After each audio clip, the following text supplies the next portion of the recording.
মেঘনা, তুমি কি সত্যিই চলে যাবে? রাহুল, আমি চাই না এমন হোক, কিন্তু পরিবারের সিদ্ধান্তের বিরুদ্ধে আমি যেতে পারছি না। তাহলে আমাদের এতদিনের ভালোবাসার কি হবে? ভালোবাসা সব সময় একসাথেই থাকার নাম নয়, কখনো কখনো দূরে সরে যাওয়াও ভালোবাসার অংশ। তুমি জানো, তোমাকে ছাড়া আমার প্রতিটি দিন আমার শূন্য লাগবে। আর আমার কি কষ্ট হবে না? প্রতিটি মুহূর্তে তোমার কথা মনে পড়বে। তাহলে থেকো না আমার পাশে। পারছি না রাহুল, বাবার অসুস্থতা আর পরিবারের দায়িত্ব আমাকে অন্য পথে নিয়ে যাচ্ছে।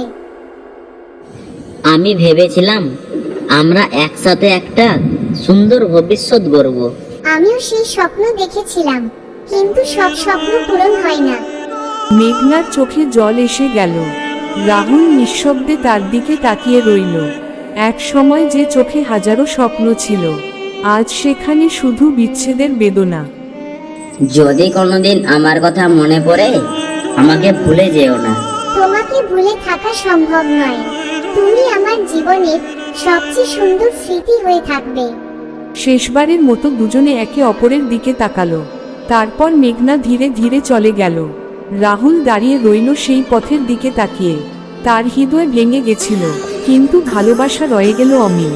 কিন্তু গল্প শেষ হয়ে যায়, তবুও তাদের গল্প আজ স্মৃতি, সারা জীবন মানুষের মনে বেঁচে থাকে।